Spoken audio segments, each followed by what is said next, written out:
Alors voilà, bonjour les amis. On se retrouve aujourd'hui pour revoir notre évangile de Matthieu. D'ailleurs, on va le voir là maintenant pas mal de fois dans le temps qui vient. Et donc aujourd'hui, ce sera l'évangile de Matthieu. Au chapitre 5, les versets 20 à 26, nous sommes en plein dans le sermon sur la montagne. Voilà. Car je vous le dis, si votre justice ne surpasse pas celle des scribes et des pharisiens, non, vous n'entrerez pas dans le royaume des cieux. Vous avez appris qu'il a été dit aux anciens, tu ne commettras pas de meurtre. Celui qui commettra un meurtre en répondra au tribunal.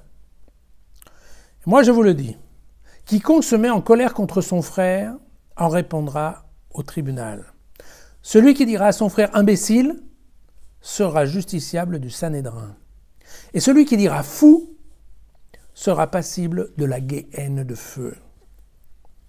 Quand donc tu vas présenter ton offrande à l'autel, si là tu te souviens que ton frère a quelque chose contre toi, laisse là ton offrande devant l'autel et va d'abord te réconcilier avec ton frère. Viens alors présenter ton offrande.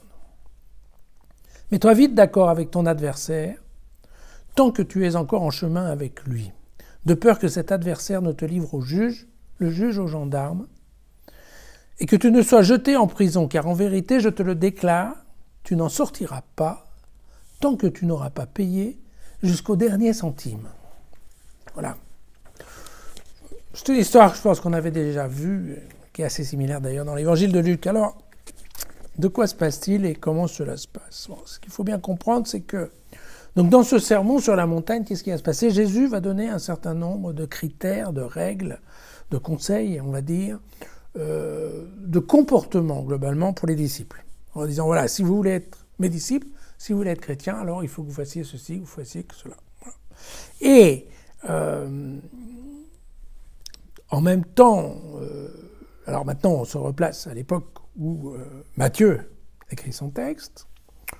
Il ne faut pas oublier, il ne faut pas perdre de vue, donc d'une part, que Matthieu était juif, que sa communauté est faite d'anciens juifs, alors sachant que anciens éventuellement, hein, ils peuvent encore l'être un peu, et que le monde juif, lui, est en pleine révolution, puisqu'on se souvient qu'en 70, avec la destruction du temple, eh bien, la religion juive doit complètement se réorganiser, qu'elle est en train de baser le culte non plus sur les sacrifices du temple, mais sur la prière en synagogue, d'accord? Et en fait, c'est la Torah, c'est la loi, ce sont les textes qui deviennent le point de réconciliation, de retrouvailles du peuple juif, d'accord? Qu'est-ce qui se passe? Ce sont les pharisiens qui sont, on va dire, à la barre hein, pour cette réorganisation. Et leur idée, c'est la loi, rien que la loi. C'est-à-dire, de la même façon qu'il y avait des murs solides pour le temple qui bougeaient pas et donc on savait au moins où on était, eh bien l'idée c'est de faire un temple d'un texte, c'est-à-dire d'avoir une Torah, une loi qui soit aussi précise et aussi rigide et aussi bien définie dans le détail que possible, de telle façon à uniformiser en fait hein, la foi, que ce soit en Palestine bien sûr, mais aussi dans les diasporas à l'étranger. Hein, puisque déjà à l'époque il y avait quand même de nombreux juifs qui habitaient à l'étranger. Et donc, il va y avoir chez les juifs ce travail on va dire, de resserrer les boulons sur la loi. Alors, face à cette réorganisation juive,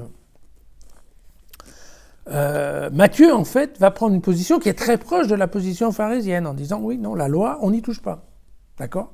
Et vous savez, c'est le fameux i, le iota, en disant, je ne toucherai pas un iota. Donc, très clairement, voilà, dans cette explication qu'on a là, Matthieu va dire, non, nous, on ne touche pas la loi. Mais on ne s'interdit pas de la commenter ou de l'interpréter à notre façon en fonction d'un certain nombre de hiérarchies, de priorités. Voilà. Et donc, dans ce discours sur la montagne, on va voir en permanence en fait les tensions qu'il va y avoir entre d'un côté dire non, non, je ne touche pas à la loi c'est la loi, il n'y a rien que la loi, et en même temps dire oui, mais bon, alors, bon, voilà, c'est pas comme ça, parce que vous vous souvenez que en même temps que Matthieu, lui, est vraiment s'adressant à des juifs, voit la loi comme étant la base de la vie chrétienne. Alors vous avez aussi Paul qui lui défendra le fait qu'eh bien effectivement il y a aussi des communautés qui sont d'origine païenne et on ne va pas les faire passer par la loi pour devenir chrétiens. Vous vous souvenez, c'est la fameuse discussion qu'il y avait entre autres, qu'on lit dans les Actes des Apôtres, bien entendu par exemple sur l'obligation ou non de la circoncision des païens qui veulent rejoindre le monde chrétien. D'accord ? Et donc, on va voir, chez Matthieu, c'est en permanence, il y a un jeu un peu, ça navigue un tout petit peu, voilà, il y a à la rigueur, c'est un peu du slalom.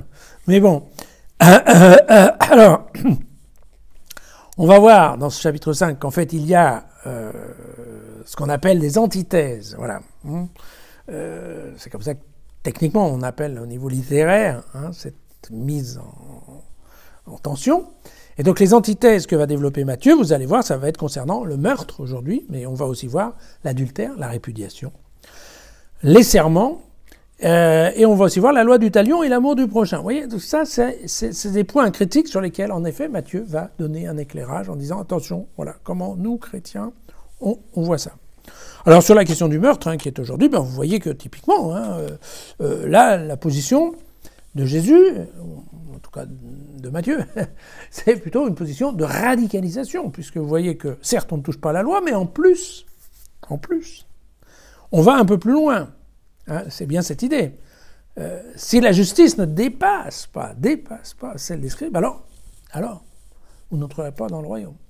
Donc il faut faire plus, il faut être encore plus disant que n'est la loi qui se veut stricte et sévère.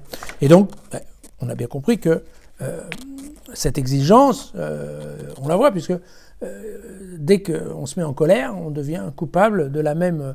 Qu'on se mette en colère ou qu'on injure ou qu'on l'insulte, tout ça devient coupable de la même façon que si on tue. Donc vous voyez que c'est quand même un peu tout ça, un peu exagéré. Voilà. Donc on va voir, et donc là dans ce passage, la deuxième partie, qui a à voir avec l'offrande, et vous savez, le pardon. Donc vous vous rappelez, c'est l'histoire du Yom Kippour, pour les Juifs, le jour du grand pardon. Et vous ne vous souvenez pas, mais c'est bien écrit dans la loi du Lévitique, que la veille, il est bien prévu que tous les Juifs demandent pardon à leurs frères pour tout le mal qu'ils ont pu faire. Et donc c'est organisé pendant une journée ou plusieurs journées. Les Juifs, quand ils se croisent dans la rue, au lieu de dire bonjour, ils disent pardon. et donc il y a effectivement... ce double pardon qui est d'une part le pardon de Dieu pour les péchés qui sont faits contre Dieu et d'autre part le pardon des hommes pour les péchés qui sont faits contre les hommes. Et là, vous voyez que là typiquement Matthieu insiste bien en disant non, en plus de ça il y a un rapport de conditionnalité, c'est-à-dire si vous ne préoccupez pas de donner le pardon à votre frère qui éventuellement vous a attaqué, alors c'est pas la peine de compter que Dieu puisse pardonner vos offenses. Je vous rappelle que les Juifs, c'était un de leurs problèmes, c'est qu'ils ne savaient jamais si Dieu allait pardonner ou pas, ils ne le sauraient que le jour du jugement dernier. Donc vous voyez que là, Matthieu insiste en disant non, tout ça c'est très lié, et si vous ne faites pas votre partie qui est de pardonner les autres, à ce moment-là, comptez pas sur Dieu pour vous pardonner vous-même. Voilà, une vue tout à fait particulière de l'application de la loi, dans le cas du meurtre, et vous voyez, même dans le cas d'y songer. Voilà, à demain.